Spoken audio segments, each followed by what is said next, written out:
ಬೇಜಾರು ಮಾಡ್ಕೋಬೇಡಿ ದೊಡ್ಡಮ್ಮ. ನಿಮ್ ದೊಡ್ಡಪ್ಪನ ಮಾತು ಕೇಳಿ ನನಗೆ ಪ್ರಾಣನೇ ಹೋಗ್ತಿರೋ ಹಾಗಾಗಿದೆ.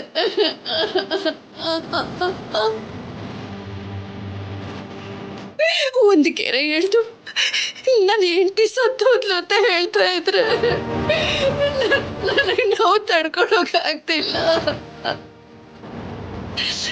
ಇವರು ಶಿವರಾಜು ಪಾರ್ವತಿಗೆ ಕನ್ಯಾದಾನ ಮಾಡೋಕ್ಕೆ ಹೇಳ್ತಾ ಇದ್ರೆ ನನಗೆ ಚಾಟಿಯಿಂದ ಹೊಡೆದಾಗ ಆಗ್ತಿದೆ. ನಾನೇನು ಮಾಡಲಿ?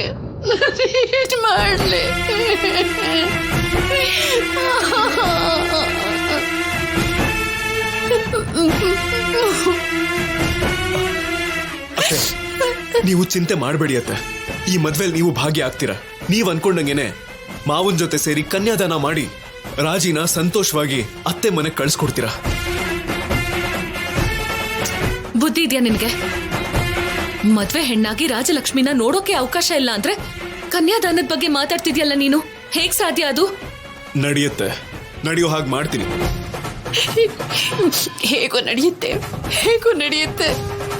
ಶಿವರಾಜು ಮಾವನ್ನ ಕಿಡ್ನಾಪ್ ಮಾಡೋಣ ಅತ್ತೆ.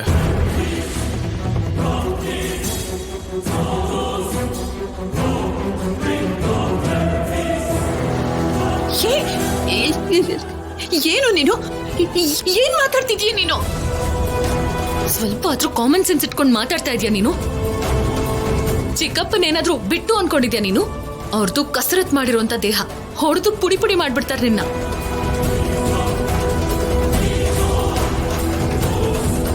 ಹಾಗಾದ್ರೆ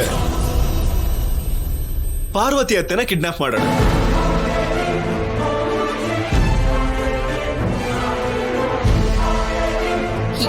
ಈ ದಡ್ಡ ಏನು ನೀನು? ಪಾರ್ವತಿ ಚಿಕ್ಕಮ್ಮನಾದ್ರೆ ಈಸಿಯಾಗಿ ಕಿಡ್ನಾಪ್ ಮಾಡ್ಬೋದು.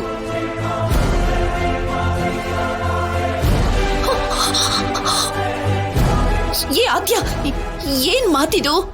ಸೀನುಗ್ ಯಾಕೆ ಹಾಗೆ ಹೇಳ್ತಿದ್ಯಾ? ಮಾಡ್ಲೇಬೇಕಲ್ಲ ಅತ್ತೆ, ತಪ್ಪಲ್ಲ. ಪರಿಸ್ಥಿತಿ ಹೀಗಿದ್ದಾಗ ಮಾಡ್ಲೇಬೇಕು.